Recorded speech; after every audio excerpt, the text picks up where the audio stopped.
नमस्कार दोस्तों, आज कई दिनों बाद हम अपनी अगली क्लास को लेकर आए हैं, जो कि घर में पारिवारिक फंक्शन होने के कारण मैं वीडियो नहीं बना पाया, जिसके लिए हमें खेद रहेगा।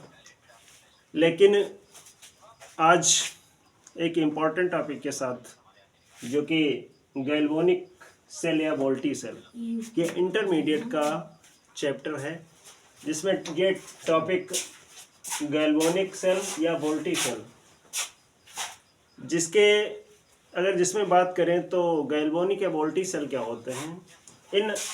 इस सेल में रासायनिक ऊर्जा को वैद्युत ऊर्जा में परिवर्तित किया जा सकता है। यानी वोल्टी सेल में रासायनिक ऊर्जा को वैद्युत ऊर्जा में परिवर्तित किया जा सकता है।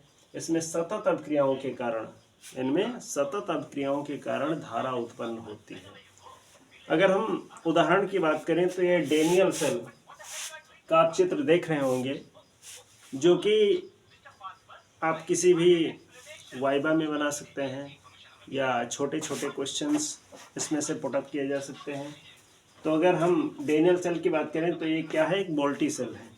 डेनियल सेल एक वोल्टी सेल है। इस सेल में दो प्रकार के विलयन अगर इस जार में देख रहे हैं तो ZnSO4 यानी जिंक सल्फेट, और इसमें कॉपर सल्फेट है। इधर दो रॉड लगाई गई, एक धनावेशित है, एक ऋणावेशित है। जिन दोनों जारों को एक साल्ट ब्रिज यानी लवण सेतु के द्वारा संपर्कित किया गया है, और ये पूरी प्रक्रिया कहलाती किसमें, डेनियल सेल में होती है।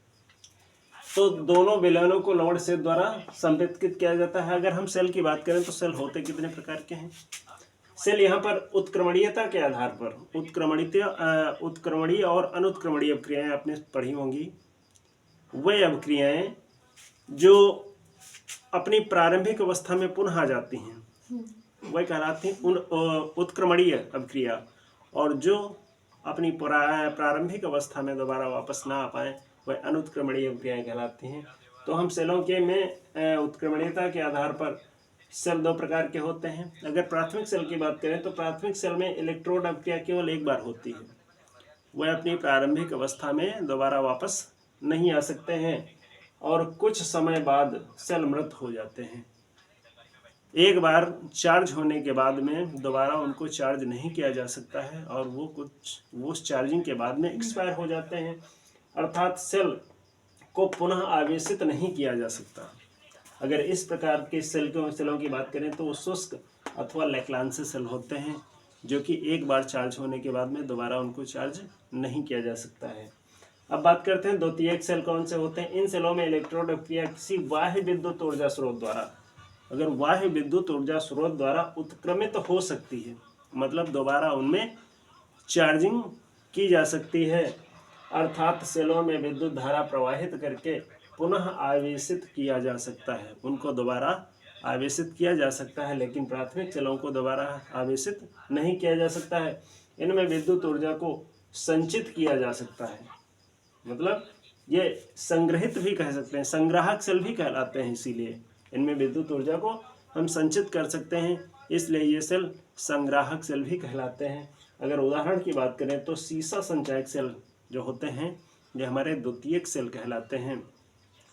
और ये इम्पोर्टेंट टॉपिक है, इसमें से कुछ न कुछ पूछा जरूर जाता है। और प्रयोग में भी अगर हम चार्ट पे बनाते हैं डेनियल सेल, तो इसमें छोटे छोटे क्वेश्चंस को याद करना ज़्यादा हमारे लिए महत्वपूर्ण रहता है। और अगर आप लोग स्क्रीनशॉट लेना चाहें तो ले सकते हैं, ठीक है। आज की क्लास में इतना ही, और अब मिलते हैं अपनी अगली वीडियो के साथ। तब तक के लिए नमस्कार।